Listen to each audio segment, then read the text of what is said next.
We in America are immigrants, or the children of immigrants. We are one people, but a people welded from many nations and races. People who came to America during a vast migration from Europe to other parts of the world. In this migration, millions of Europeans left their homelands to settle in new countries across the seas. Almost two-thirds of them came to the United States.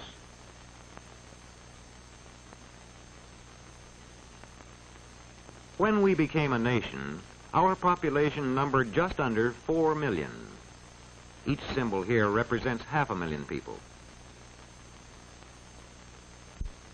Most of our people were of British origin, but there were also Dutch and many Germans, as well as French, Spanish, a great many Negroes, and others. The era of the Great Migration from Europe began about 1820.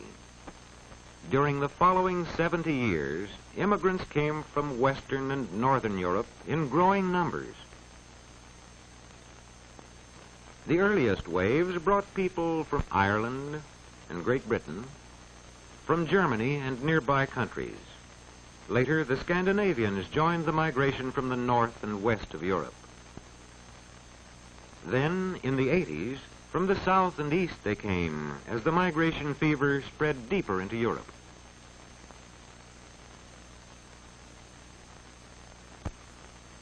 During this period, too, came immigrants from the Orient.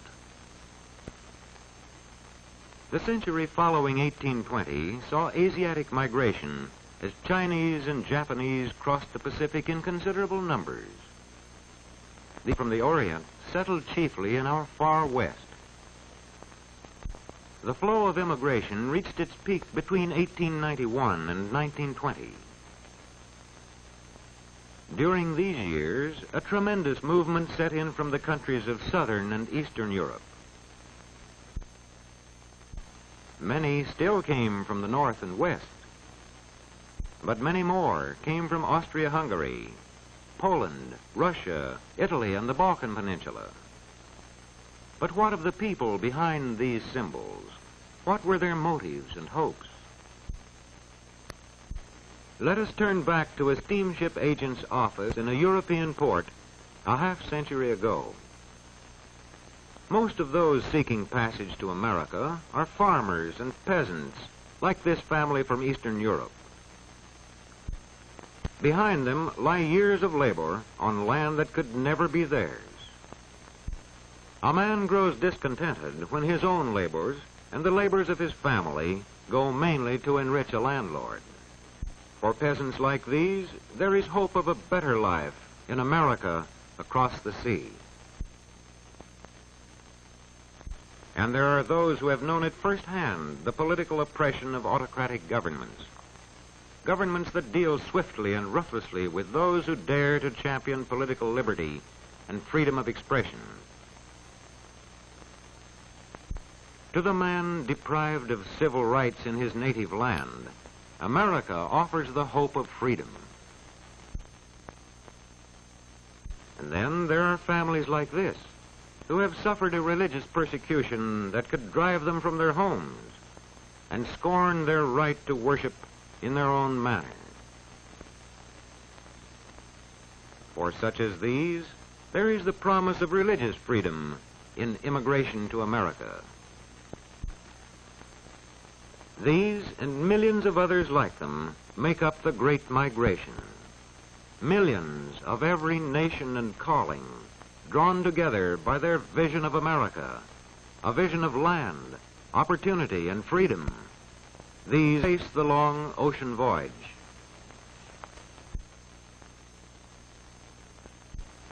Then, immigration gateways like Ellis Island and examination immigration officials.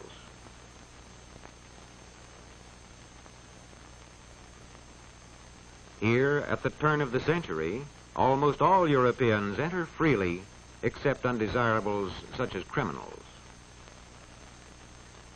For all mules, there is a medical examination to weed out those with serious illnesses and dangerous diseases.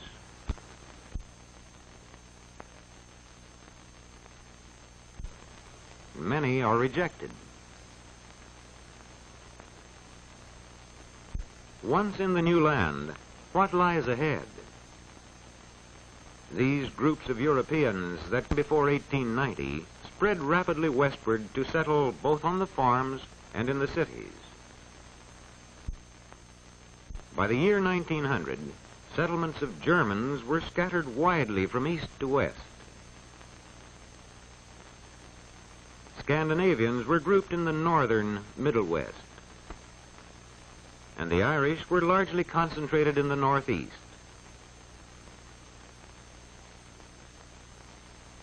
Today, the sons of these immigrants still cultivate the soil that their fathers made their own. And the farming communities and cities founded by these groups are typically American. Here, there is little trace of the old world, though we find these communities still peopled by the children of these immigrants. Most of the immigrants that came after 1890 went into the factories and found their homes in the tenements of America's growing cities. The crowded slums became America's melting pot.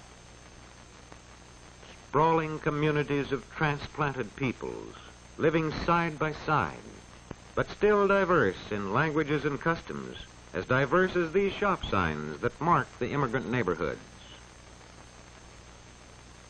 These communities posed an urgent question to America. Could these people of many nations become a part of the American way of life?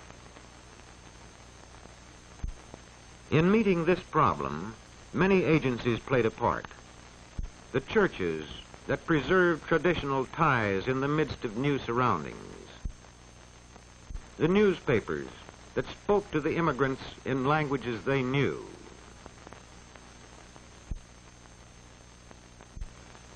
The trade unions that taught them to work together. These and other agencies drew into the larger community the stream of new arrivals. In 1924, a law was passed to restrict immigration from countries outside the Western Hemisphere. By this law, the number to be admitted henceforth was to be in proportion to the national origins of our country's population.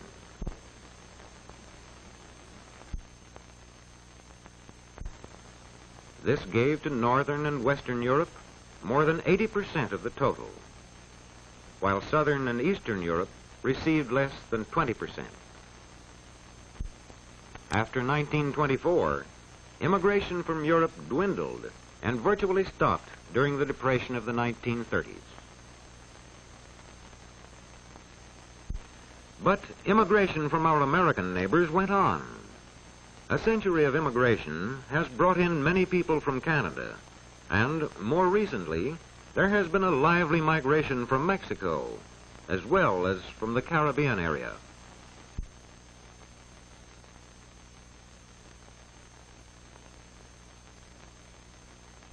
Today, these people of every nation and race have become Americans all, a people still diverse, but sharing common aspirations and drawn together in their common contribution of the skills and talents that have made America a great nation. The school has been a most important influence in the making of Americans. Here, the meaning of our country, its institutions, and its culture reaches the children of every community and race and origin. Here, too, the latest arrivals from abroad, young and old alike, have an opportunity to study the language and history of America. These people are preparing for an important step, admission to citizenship. Here, they come to testify to their fitness to become once and for all a part of the United States of America. Longs the promise of long ago. Send these, the homeless, tempest-tossed, to me. I lift my lamp beside the golden door.